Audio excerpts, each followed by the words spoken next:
ஒரு நிமிஷம். காவல்துறை உடனடியாக நடவடிக்கை எடுக்குது, ஆனால் பெண்கள் பாதிக்கப்படும் போது சட்டப்படி நடவடிக்கை எடுக்குன்னு சொல்றாங்கன்னு குற்றச்சாட்டு வைக்கிறாங்க. ஆனா அந்த குற்றச்சாட்டு உங்களுக்கு தொந்தரவாகவும் ஒரு குறிப்பிட்ட நடிகை பெயரை சொன்னா அதற்காக வெகுண்டல் இருக்கும். இது மக்களுக்கான அரசா? நடிகையார் ஆமாக்கா, ஏதோ எம்எல்ஏ நிற்கிறாரு, பொண்ணு பக்கத்தில் நிற்கிறாருன்னா உடனே நடவடிக்கை பாயணுமா? அதை இன்வெஸ்டிகேட் பண்றது வேண்டாமா?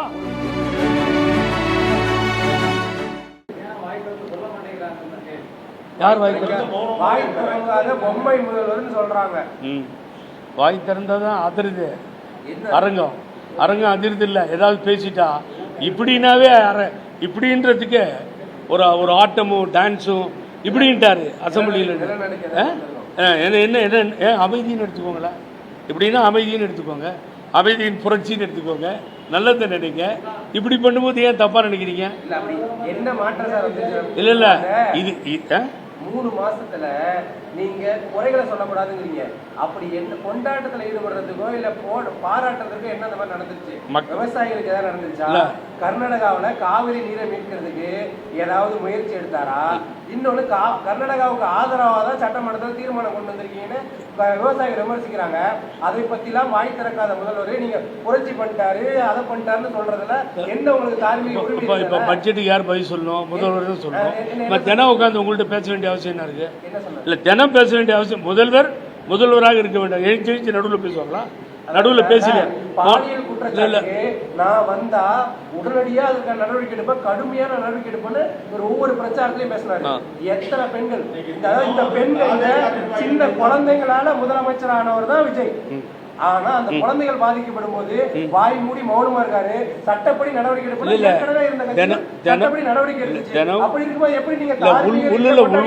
உள்துறை அமைச்சரா இருக்கவர் போடுற உத்தரவுல தான் அரெஸ்ட் பண்ணிட்டு இருக்காங்க. நேற்று கூட இந்த தாவேகால் இருந்த ஒருத்தரையும் அரெஸ்ட் பண்ணியிருக்காங்க. நீங்கள் ஒரே ஒரு குற்றச்சாட்டை சொல்கிறீங்க, 1-2 இடத்துல இன்சிடென்ட் ஆயிடுச்சுன்னு. பொள்ளாச்சியில் நடந்தது, அதை பற்றி போன முதல்வர் ஆமாங்க எல்லாமே செய்யணும். இப்போ 3 மாசத்துல உங்களுக்கு என்ன பண்ணும்? பயிர் கடன் தள்ளி பண்ணணும், நடவடிக்கை எடுக்கணும், ஓடணும், நிக்கணும். என்னங்க அதாவது யார் கைது பண்ணல? நேற்றுக்கு நான் கேள்வி கேட்கிறேன், பொள்ளாச்சியில நடந்த சம்பவம் இந்த மாதிரி ஒரு கட்சிக்கு தொடர்பு இருக்கு இல்ல இவங்கெல்லாம் சம்பந்தப்பட்டிருக்காங்க நீங்க சொல்றீங்கல்ல, 3 மாதம் ஆகியும் ஏன் இந்த முதுகெலும்புள்ள ஆட்சியை நடவடிக்கை எடுக்கல? முதுகெலும்பு இருக்கிற ஆட்சி தான். எலும்பை ஒடிக்கிறவன் சொன்னவெல்லாம் ஜெயிலுக்கு அனுப்பிச்ச ஆட்சி தான். இது முதுகெலும்பு இல்லாத ஆட்சி கிடையாது, அப்படிப்பட்ட முதல்வரும் கிடையாது. ஆகவே தான் மக்கள் அங்கே உட்கார வச்சிருக்காங்க. பொள்ளாச்சி சம்பவம் சிபிஐ கையில் எடுத்து முடிச்சிருச்சு. அடுத்து பெருமாநல்லூரில் ஒரு பொண்ணு வீரசுரேகான்னு அப்படியே தொங்குச்சு, கொலை செய்யப்பட்டு. இதை முன்னாள் முதல்வர் மு.க. ஸ்டாலின் பொள்ளாச்சியில் போய் பேசியிருக்காரு. அந்த பொள்ளாச்சி ஜெராம் பசங்க தான் கடத்திட்டு போய் கொண்டாங்கன்னு. அந்த ஆட்சியில் என்ன ஆட்சிக்கு வந்த பின்னாடி அது ஸ்டே ஆகுது திருப்பூர் நீதிமன்றத்தில். என்ன பண்ணிட்டாங்க இதுக்கெல்லாம்?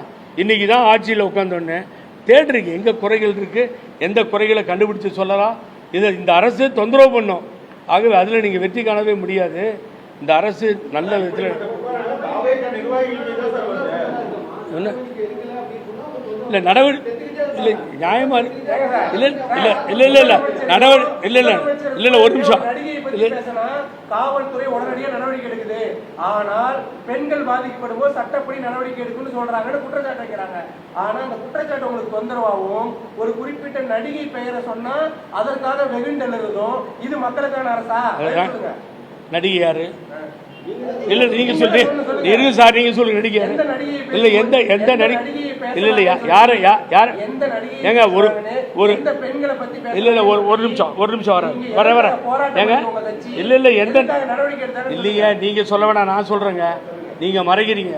திரிஷான் நான் சொல்றேன் தெரியுமா? என்ன தெரியுமா? அவங்க என்ன நடுவர் மன்ற தீர்ப்பினுடைய தலைவியா இல்ல சுப்ரீம் கோர்ட் நீதிபதியா? தெரியாம கேட்கறேன். போற இடத்துல ஒரு அரசியல் கட்சி தலைவர் மைக்கை பிடிச்ச ஆரம்பிச்சா கீழே உட்காந்துட்டு திரிஷான்னு மற்ற ரகமாக கேவலமாக கத்துனா என்னங்க அர்த்தம்? யார் அவங்க? நீங்களும் சினிஃபீல்ட்லேருந்து வரீங்க, அவரும் சினிஃபீல்ட்லேருந்து வர்றாரு, அவர் சிஎம் ஆகிறாரு, நீங்கள் எதிர்கட்சி தலைவர் ஆகுறீங்க. அந்த அம்மாவும் ஹீரோயினாக பண்ணிட்டு வெளியில் வந்திருக்காங்க. அவங்களுக்கும் உங்களுக்கு என்ன சம்பந்தம்? கீழே உட்காந்து திமுகவினுடைய பண்பாடு திரிஷான்னு கத்துறதா? இதுதான் நாகரிகமா?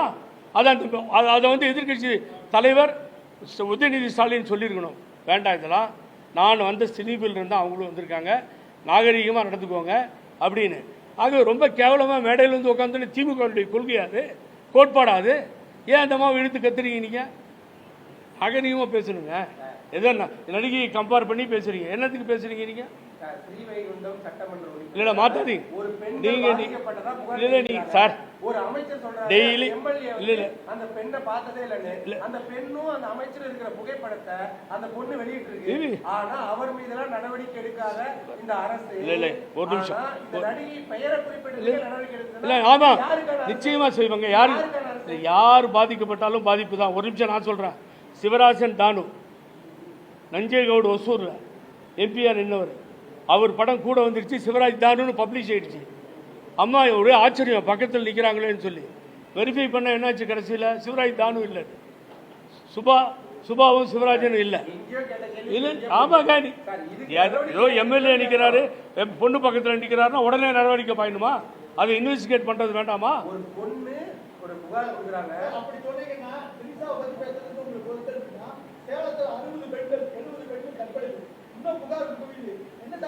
எப்போ 60 இப்போதான் இந்த 3 மாதமா 60 பேரா? இல்லை இல்லை 3 இல்லை இந்த 3 மாதம் 60 பேரா? கொடுங்க லிஸ்ட்டு கொடுங்க சார். இங்கே இல்லைங்க சார், எடுங்க சார் லிஸ்ட்டை வெளியில். நீங்கள் எடுங்க, வெளியே லிஸ்ட் எடுங்க. இந்த பொய் இல்லை போலீஸ் எடுக்க சொல்லுங்க, கொடுக்க சொல்லுங்க. 30% இல்லை எடுங்க. சும்மா பொய்ய பேசுறதுக்கு உட்காந்து ஐ ஆம் சாரி. நீங்க பிரஸ் வெளியில கொடுங்க, அந்த போலீஸ் விட்டு கொடுக்க சொல்லுங்க. சேலத்தில் 60 பெண்கள் கொடுத்தா ராஜினாமா பண்ணிடுறேன். நான் அரசியல் விட்டு வெளியே போறேங்க. இல்ல எந்த செய்தி யார் கொடுங்க சார்? இப்ப அந்த நடவடிக்கைக்கு இங்க இருந்து சொல்லி சும்மா இந்த கதையெல்லாம் நாங்க இந்த கதையெல்லாம் நாங்க பார்த்துட்டு நிறைய படிச்சுட்டோம். நீங்க அட்ரஸ் பேரோட சொல்லுங்க. பார்த்தாச்சு, ரொம்ப பார்த்தாச்சு. இதெல்லாம் நம்ம அரசியல்